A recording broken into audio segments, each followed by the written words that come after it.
comment was in reference to Ubisoft's increased focus on live service game subscriptions, and was kind of an excuse for why Ubisoft had a reputation for releasing unfinished games. The sentiment didn't sit well with the gaming community. Baldur's Gate 3's publishing director called out Ubisoft for their focus on selling subscriptions to games rather than focusing on actually making the games. The crux of the argument wasn't against live service games per se, but rather Ubisoft's inability to put out a finished game on release day. Which brings us to Ubisoft's first major release of 2024, the self-proclaimed first quadruple-A game, Skull and Bones.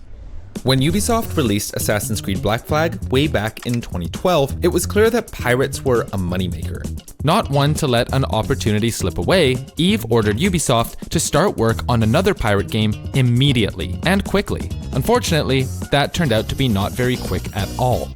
Development of the game that would eventually become Skull and Bones lasted more than 11 years. The game was initially given to Ubisoft Singapore, the team behind the excellent ship-based combat from AC Black Flag, but as development went on, the game went through countless iterations and identity crises. First, the game was supposed to be a sequel to AC Black Flag, which honestly would have been all they needed to make fans happy. But then they pivoted, deciding on a pirate MMO instead, which is pretty cool. I could see this working out for them, and I can't wait to see what— oh, hold on, we're pivoting again? To a 5v5 arena shooter, but with pirate ships? What the hell is this game? As the years progressed, different project leads were brought in who would tell the team to either start over from scratch or radically overhaul their vision, only to be replaced not long after by another project lead who would want to start over again. The revolving door of directionless management was expensive, and to keep the ship afloat, Ubisoft secured funding from the Singaporean government.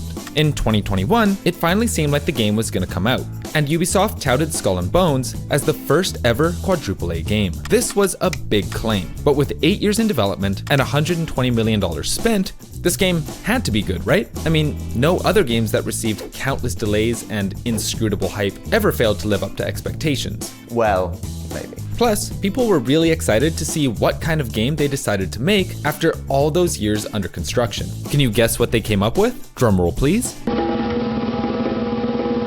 An open world live service game. Who could have seen that coming? It took Ubisoft until 2024 to finally release, and within hours, it was being brutalized by the internet. Skull and Bones isn't the things Ubisoft itself said it would be at various points in its storied development. Skull and Bones, to me, doesn't feel like something worth $70 and a decade of waiting. Holy shit, Flup. Do you see this menu? This is a quad A menu. In comparison to what we would expect from a AAA game, let alone this ridiculous quadruple A label,